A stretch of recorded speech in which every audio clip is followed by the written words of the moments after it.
코로나19 사태 이후에 우리의 예배 모양이 상당히 많이 달라졌습니다. 이 2달 동안 우리가 현장 예배를 드리지 못하다가 이제 드린 지 몇 주가 3주 이렇게 좀 넘었습니다. 그러면서 이제 코로나19로 인해서 우리가 예배 형태가 많이 달라졌고, 또 어려움도 마스크를 쓰고 하고 사회적 거리도 유지하고 하는 여러 가지 어려움도 있습니다만, 또 좋은 또 여러 가지 다양한 것들을 경험할 수 있어서 좋기도 합니다. 또 찬양의 경우에도 우리 합창만 늘 들었다가 이런 기회가 돼서 우리 교우들 가운데에 성악가들도 있고, 그러니까 이렇게 와서 찬양도 드리고, 또 이렇게 연주로 찬양을 하니까 저는 사실 목사라서 쭉 살아가면서 처음이었습니다. 뭐 연주회는 많이 했지만 늘 찬양만 들었죠. 이런 다양한 방법으로 하나님을 찬양하는 모습을 볼 수 있게 되어서 그런 면에서는 또 감사하기도 합니다. 이 사실 성가대 지휘자들이 이 독창 또 아니면 중창 이런 연주 이 찬양 프로그램을 이끌기 위해서 고민이 굉장히 많습니다. 늘 하나님의 은혜가 우리 성가대 지휘자들에게도 함께 하시길 간절히 바랍니다. 자, 이 코로나19 위기가 참 우리의 삶을 여러 가지로 많이 바꿔놨습니다. 이 코로나19가 좀 가라앉는가 했더니 또 2주 전에 이태원 클럽 사건으로 인해서 또 확산되고 있습니다. 물론 2월 달에 있었던 그 폭발했던 것과는 다르게 좀 안정적으로 확산되어 가는 모습을 보면서 그나마 다행이다 이런 생각이 듭니다. 오늘도 보니까 10명 정도로 이렇게 확진자가 생겨서 그렇게 급속도로 확진은 안 되는 것을 보면서 참 감사하다라는 생각을 갖게 됩니다. 근데 하여간 거의 끝나가는 듯 하더니 또 이태원 클럽으로 인해서 이렇게 또 우리가 경각심을 갖지 않을 수 없게 되었습니다. 이태원 가면 사건 이후에 방역본부는 이런 내용의 성명서를 냈습니다. 4월 29일부터 5월 6일까지 서울시 용산구 이태원에 소재한 클럽을 방문한 경우 코로나19에 감염되거나 노출되었을 가능성이 매우 높으니 외출을 하지 말고 보건소 또는 1339에 이태원 클럽 등 방문 사실을 신고해 달라고 요청했습니다. 그뿐만 아니라 전국적으로 4월 말부터 클럽이나 주점 등 밀폐된 공간에서 불특정 다수와 밀접 접촉을 한 경우 발열 또는 호흡기 증상이 있다면 즉각 진단 검사를 받아달라고 말하기도 했습니다. 이런 방역본부의 방침은 한 개인이 클럽 등 주점도 좋고요, 유흥업소를 또 밀집 그 장소를 찾아가는 것은 개인적인 행위일지는 몰라도 코로나19와 같은 감염병이 발발한 상태에서는 한 개인의 행위가 결코 개인적인 차원에 머물 수 없다는 것을 분명히 말해주고 있습니다. 이번 코로나19 사태가 우리에게 남겨준 여러 가지 교훈들이 있습니다.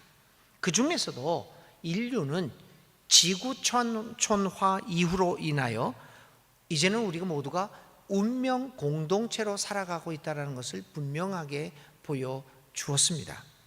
한국에서 사용하다가 무심코 바다에 버린 플라스틱 병이 태평양을 건너 멕시코 해변가에서 쓰레기 더미로 발견됩니다. 우리나라의 지구 반대쪽에 자리 잡고 있는 아르헨티나의 국가 부도 위기는 한국의 정신을 흔들어 놓고 맙니다. 이처럼 한 국가 혹은 한 개인의 행위가 이제는 한 국가, 한 개인의 영역에 머무는 것이 아니라 전 인류와 전 우주적으로 영향을 미치고 있다는 사실을 우리는 수도 없이 발견할 수 있을 것입니다. 이러한 모든 현상들은 이제 인류는 어쩔 수 없이 운명 공동체로 묶여 있다는 것을 반증하고 있습니다. 코로나19 사태는 그 사실을 확실하게 보여주었습니다. 그러나 코로나19는 또 다른 측면에서 우리의 삶을 바꾸어 놓고 말았습니다. 우리 모두가 운명 공동체로 묶여 있음에도 불구하고 또 다른 한편으로 우리들의 삶은 점차 개인화 현상이 가속화되는 것을 경험하게 될 것이라고 하는 것입니다. 코로나19 이후에 우리 사회, 우리들의 관심을 끄는 우리들에게 유행되고 있는 말들, 화두 중에서 가장 중요한 단어가 두 개가 있습니다. 우리가 다 알고 있는 단어죠. 사회적 거리와 비대면이라고 하는 두 단어입니다. 이 단어들의 의미는 무엇입니까? 코로나19의 강한 전염성으로 인하여 되도록 사람들과 일정한 거리를 유지하고 직접 얼굴과 얼굴을 마주 보지 말라는 것입니다. 이웃들과 격리된 삶을 살아갈 것을 권장하고 있다는 겁니다. 우리가 운명 공동체인데도 불구하고 이 코로나19는 우리로 하여금 이웃들로부터 격리돼서 살라, 이렇게 얘기를 하고 있는 겁니다.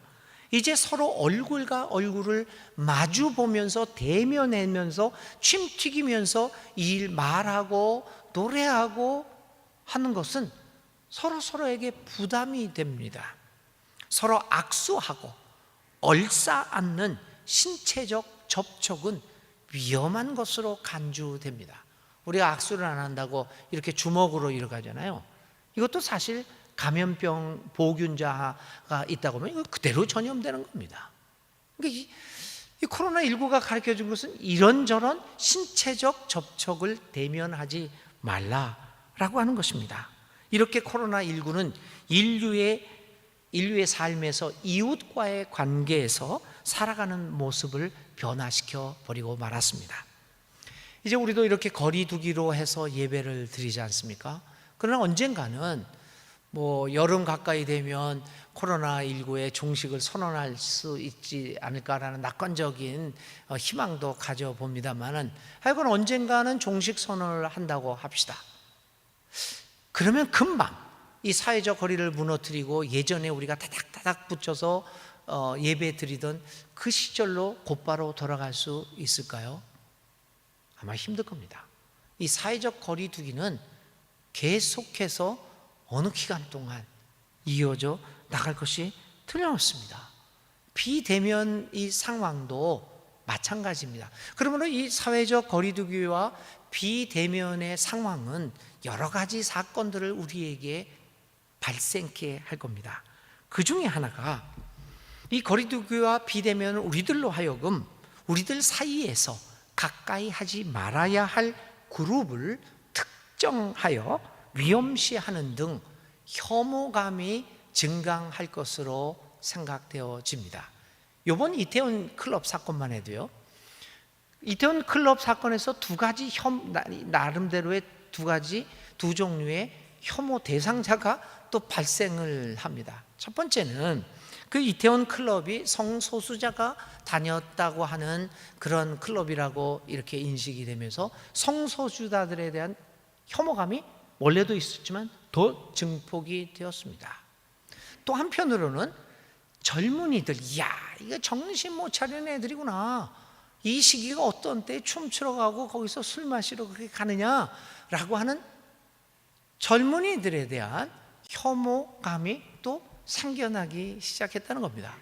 이 사회적 거리와 비대면의 현상은 이 같은 다수의 다양한 모양의 혐오감들을 우리들에게 이렇게 발생시키게 됩니다.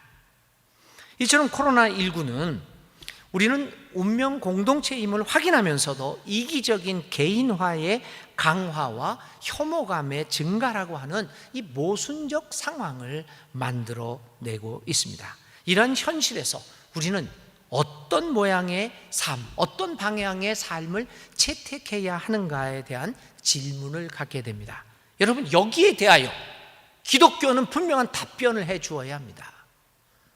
사회적 거리두기와 비대면의 상황, 그래서 서로 개인적인 삶에 강화되고 혐오감이 증가되어서 우리 사회를 혼란으로 몰고 갈 수 있는 이 위험한 상황에서 기독교는 어떤 삶을 살아야 되느냐라고 하는 데에 대한 답변을 주어야 하는 것입니다. 그것이 기독교가 이 사회를 향하여 갖고 있는 가장 중요한 기능 중에 하나일 것입니다.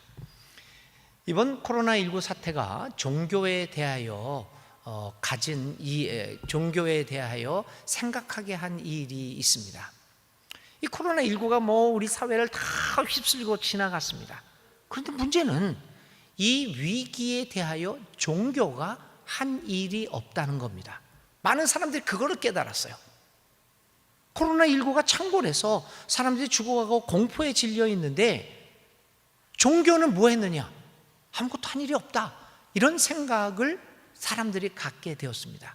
우리 기독교인들은 안 그러겠죠. 우리들은 하나님 앞에 기도했다, 그래서 우리를 보호해줬다, 이렇게 생각하겠지만 우리들의 생각이 문제가 아니라 80%에 달하는 기독교인이 아닌 사람들의 생각이 중요합니다. 그들은 종교가 뭐 했냐 이겁니다. 코로나19의 위기를 넘겨가고 있는 것은 사람들은 두 가지 면으로 생각을 했습니다. 그것은 의료진으로 대표되어주는 전문가 집단. 이 전문가 집단들이 의료진이었죠. 이번 경우에는요. 그러한 전문인들이 결국 코로나 위기를 극복하게 만들었구나. 또 한편으로는 이 전문가들과 더불어서 정책을 결정하는 정치인들, 어떤 사람이 정치인이 되고 어떤 사람이 대통령이 됨에 따라서 이 문제가 바뀌는구나, 이런 걸 깨달았게 된 겁니다. 그래서 그게 이제 그 총선에서 그대로 반영되지 않았습니까? 근데 종교는 뭐 했습니까? 사람들은 종교가 한 일이 없다는 겁니다. 오히려 우리 기독교의 경우에는 거침돌이 됐다는 거죠. 모이지 말라고 막 그러니까 종교 탄압이다, 그리고 데모나 하고 가지 말라고 그러는데도 그냥 수천 명이 모여가지고 이렇게 예배드리고 이런 일만 했는 겁니다. 그래서 사람들은 종교의 기능이 이 코로나 위기에서 아무것도 없었다는 것을 보게 되었습니다. 과연 우리 종교는, 우리 기독교는 이런 코로나19 같은 위기의 상황에서 아무런 일도 할 수 없는 무기력한 단체입니까? 무기력한 종교입니까? 아닙니다.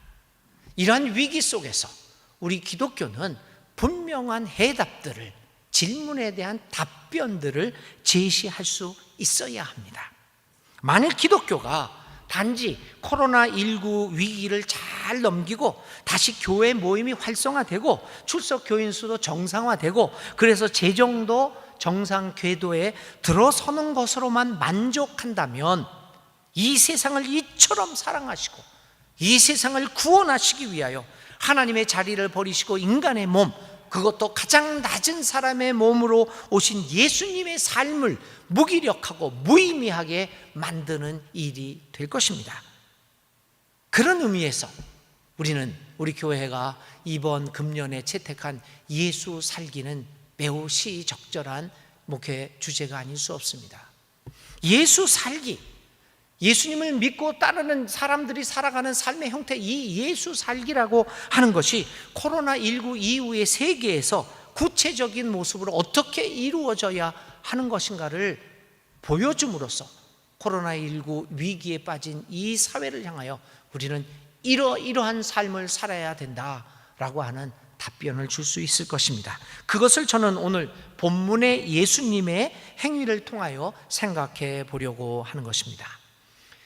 오늘의 본문은 삭개오라고 하는 사람과 예수님의 만남을 기록하고 있습니다. 본문에 의하면 삭개오는 세 가지 특징을 가진 사람입니다. 세관장입니다, 부자입니다, 그리고 키가 작은 사람입니다. 이 본문이 얘기하는 세관장 그리고 부자, 키 작은 사람이라고 하는 것은 그냥 단순한 외부적인 묘사가 아니라 삭개오라고 하는 사람의 외면과 내면을 묘사하고 있는 표현입니다. 먼저 세관장이라고 하는 그 직위는 이 삭개오가 사람들에 의해서 혐오의 대상이 되고 있는 존재구나라고 하는 것을 보여주고 있습니다.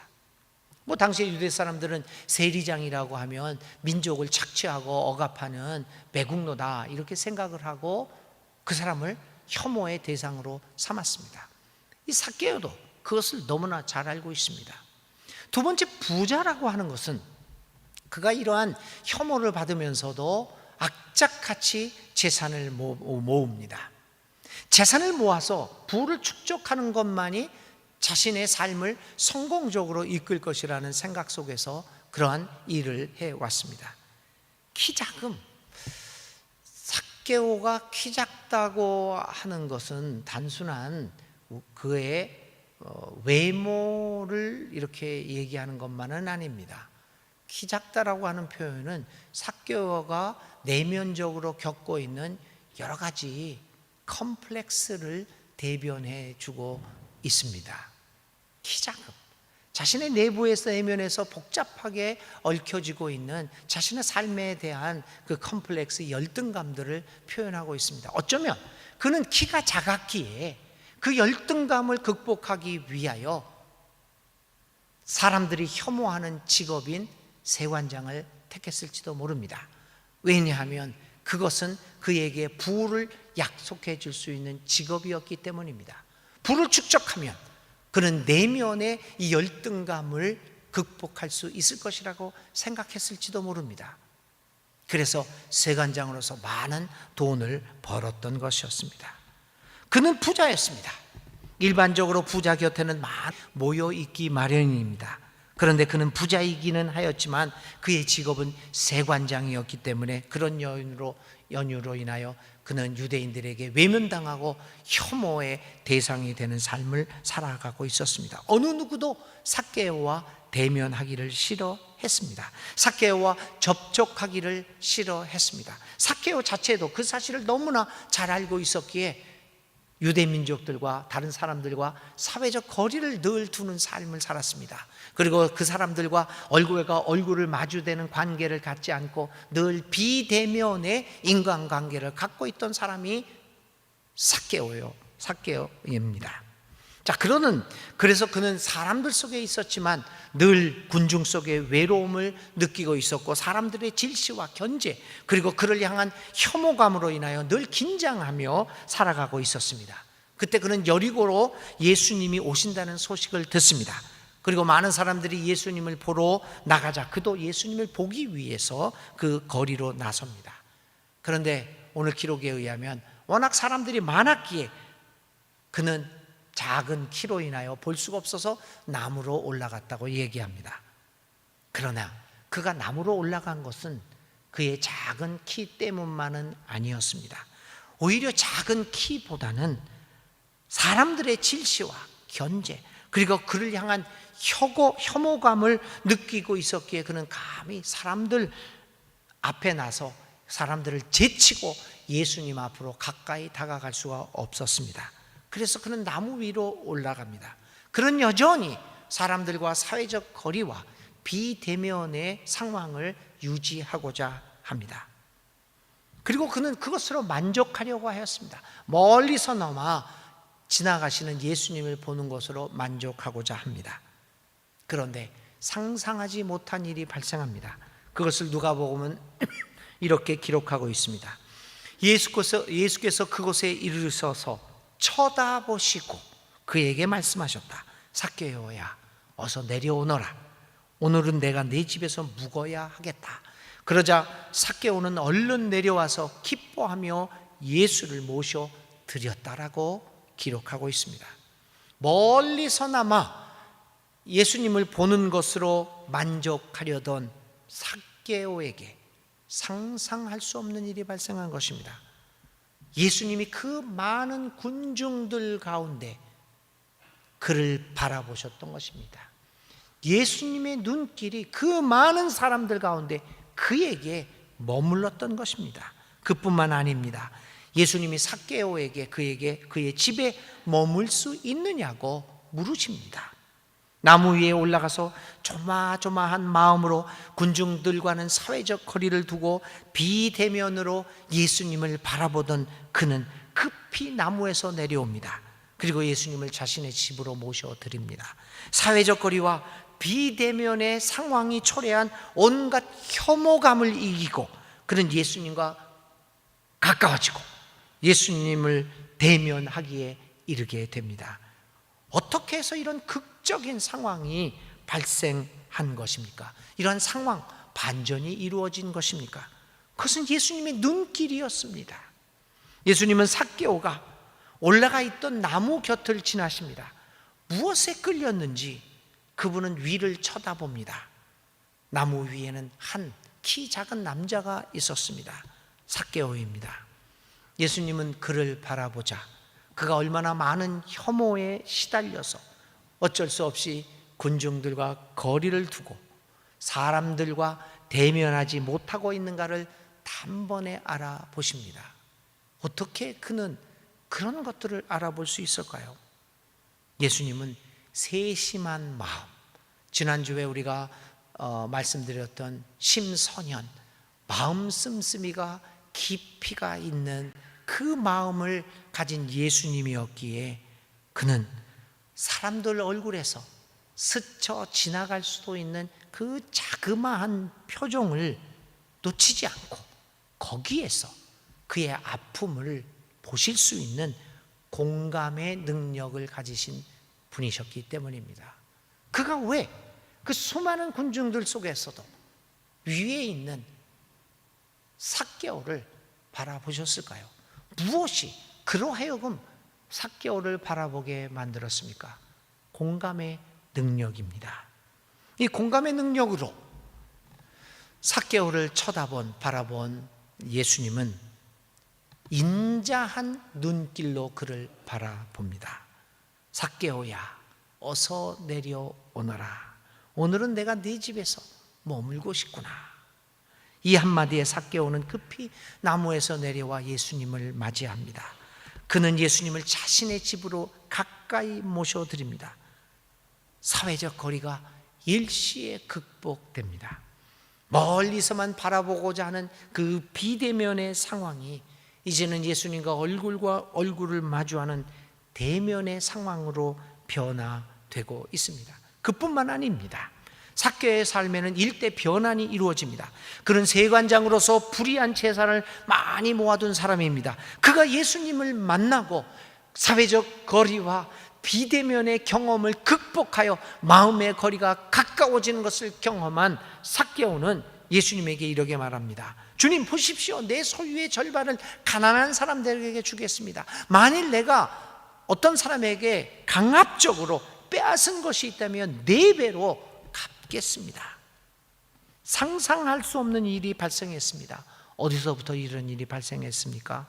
삭개오를 바라보는 예수님의 눈길로 인하여 이러한 일들이 발생했습니다. 아무도 거들떠보지 않는 사람 삭개오, 군중들에게 혐오의 대상이 되었던 삭개오, 어느 누구도 가까이 하려고 하지 않았던 사람 삭개오. 그래서 내면의 아픔과 그 컴플렉스를, 열등감을 극복하기 위하여 오직 자신의 이기적인 삶과 부의 축적만을 위하여 살아왔던 사람, 그 삭개오를 극적으로 변하게 만든 것은 예수님의 눈길이었습니다. 예수님의 사람을 바라보는 너그럽고 인자가 가득한 눈길이었습니다. 너그러움의 눈길이었습니다. 그분의 너그럽고 인자한 눈길이 머무는 곳에 기적이 일어납니다. 너그럽고 인자한 예수님의 눈길이 머무르는 그곳에 구원의 사건이 발생합니다. 오늘 구원이 이 집에 이르렀다.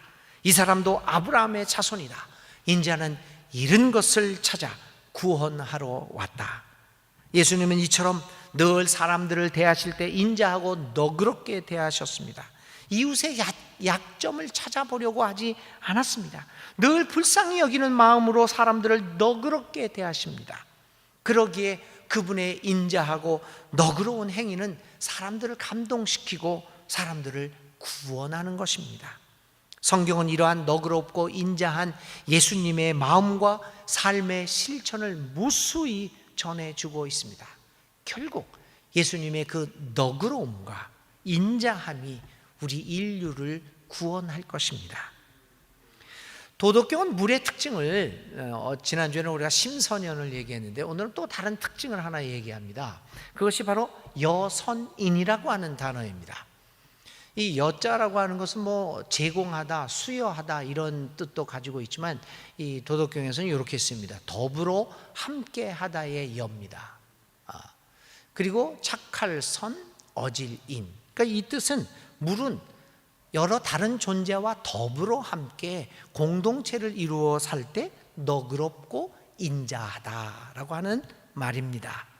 물은 돌과도 흙과도 바람과도 나무까지 등 자기와는 다른 존재들과 함께 살아갈 때 그 다른 존재들에게 너그러운 모습을 보인다고 합니다.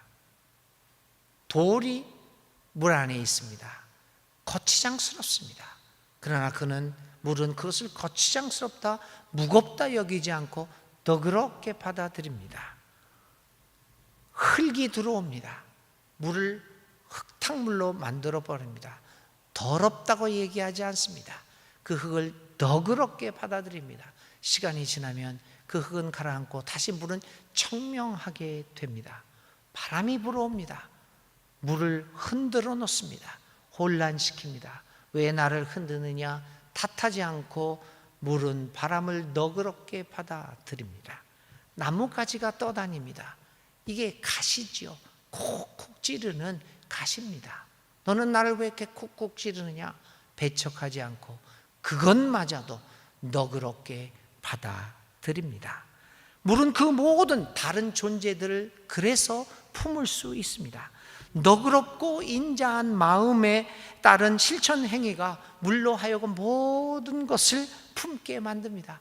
물에는 모든 것이 들어갈 수 있습니다. 그러기에 물은 만물을 이롭게 하지만 다투지를 않습니다.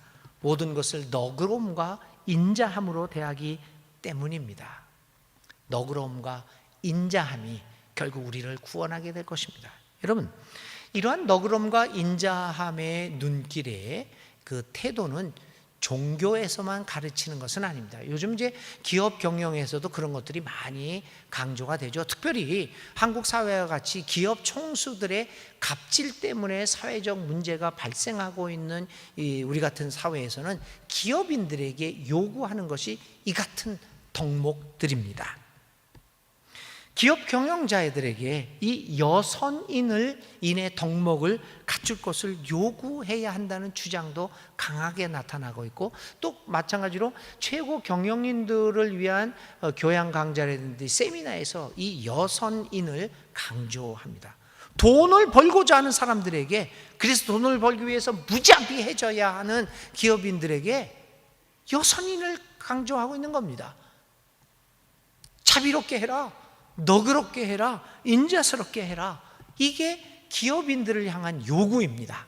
여러분, 돈을 버는 것을 목적으로 하는 기업인들을 향하여 이 여선인, 서로 더불어 할 때는 너그럽고 인자한 마음으로 해야 한다는 그 덕목을 요구하는데, 오늘 예수님을 따르고자 하는 우리 기독교인들에겐 더할 나위 없는 요구가 아니겠습니까? 기업인들에게도 이 여선인을 요구하는데 종교인들에게는 더할 나위가 없지 않겠습니까? 예수님의 인자하고 너그러운 눈길이 머무는 곳에 삶의 변화가 일어납니다. 바로 그곳에 구원의 사건이 발생합니다. 그런데 오늘 너그럽고 인자한 눈길로 변화와 구원을 해주시는 그 예수님을 따르고 살고자 하는 우리 기독교인들이 다른 사람들을 향한 눈길은 어떻습니까? 코로나19를 전후로 해서 인류 사회는 여러 가지로 면으로 달라질 것이라고 말씀을 드렸습니다. 그 중에 하나가 아까도 말씀드린 것처럼 우리 내부에서 개인화의 강화로 인한 혐오의 문제가 심각하게 등장할 것이라는 것을 말씀을 드렸습니다. 이러한 차별과 혐오는 우리 사회를 앞으로 큰 혼란으로 이끌어갈 것입니다. 코로나19로 인하여 야기되고 수면 위로 떠올린 이 사회적 거리두기와 문화가 되어버린 이 사회적 거리두기와 이 혐오, 이 비대면의 문제는 이 혐오 문제를 더욱더 심화시킬 것입니다. 이러한 사회를 향하여 우리 기독교는 어떤 답변을 내놓겠습니까? 다 죽여라! 저것들은 나쁜 놈이다! 미워해야 된다, 저들을 없애야 된다, 이렇게 혐오의 눈길을 강화시키는 것이 이 사회를 향한 답변이 될 수 있겠습니까? 절대 아닙니다. 오직 너그럽고 인자한 예수님의 눈길을 닮아가고 자기를 못 박는 사람들을 향하여 하나님 아버지, 저 사람들은 뭘 하는지 자기도 모르고 있으니 용서하소서라고 하며 너그럽고 인자한 눈길을 보내주셨던 그 예수님의 따뜻한 시선을 따라 살아가는 겁니다. 그것이 혼란을 겪고 있는 이 사회를 향한 기독교의 답변입니다. 거리두기와 비대면으로 인한 사회 불안과 혼란을 이겨낼 수 있는 것은 이웃을 너그럽고 인자한 눈길로 대하는 것입니다. 코로나19는 전문인과 훌륭한 정치인의 올바른 정책으로 인하여 극복되어질 것입니다. 그러나 코로나19가 남긴 여러 가지 사회적 혼란과 어려움은 전문가와 정치인의 올바른 정책으로 해결되지 않을 것입니다. 기독교가 여기에 답변을 주어야 합니다. 여선인, 더불어서 함께 사는 것은 서로를 너그럽게 대할 때 가능할 것입니다. 이웃을 향한 너그러운 눈길은 우리 모두를 구원할 것입니다. 그럼에도 최근 한국 사회에서 우리 주류 기독교가 보여준 행위는 너그럽고 인자한 눈길과는 거리가 먼 행위였음을 우리는 회개하지 않을 수 없습니다. 우리와 다른 이웃들에 대한 혐오와 거리두기에 가장 앞장서는 것이 기독교인들이 아닌가 하는 의문도 가질 정도입니다. 그래서는 안 됩니다. 혐오에 앞장서는 것이 기독교인들이 되어서는 안 됩니다. 인류가 코로나19로 인하여 발생한 사회적 거리두기와 비대면의 상황을 이겨내고 마음의 거리를 가까이 하면서 진정한 운명 공동체로 살아가기 위해서는 기독교는 너그러움의 종교임을 우리가 보여주어야 합니다. 그래야만 너그럽고 인자하게 우리를 구원해 주시는 그 예수님의 구원의 복음을 이 땅 위에서 힘차게 선포할 수 있을 것입니다. 너그러운 기독교인들의 그 너그러운 눈길이 머무는 곳마다 삶의 변화가 이루어지고 예수님을 통한 구원의 역사는 일어나게 될 것입니다. 사랑하는 교우 여러분, 오늘도 예수님은 나처럼 죄 많고 실수하고 어리석고 자기 삶에 빠져있는 나 같은 사람을 너그럽고 인자한 눈길로 바라보고 계십니다. 그래서 나를 구원해 주시고 나를 새로운 존재가 되게 하십니다. 그분의 눈길이 머무는 곳마다 구원과 새로운 삶의 길이 열리고 있음을 우리는 확신해야 합니다. 사회적 거리두기와 비대면이 일상화되고 있는 현실에서 예수 살기는 삭개오를 바라보시던 그 예수님의 너그럽고 부드러운 인자한 눈길, 여선인의 눈길을 가지고 우리의 삶을 살아가는 것입니다. 사랑하는 교우 여러분, 서로를 너그럽고 인자한 눈으로 바라보면서 오늘도 서로 예수 살기를 하시는 우리 교우들이 다 되시기를 주님의 이름으로 기원드립니다.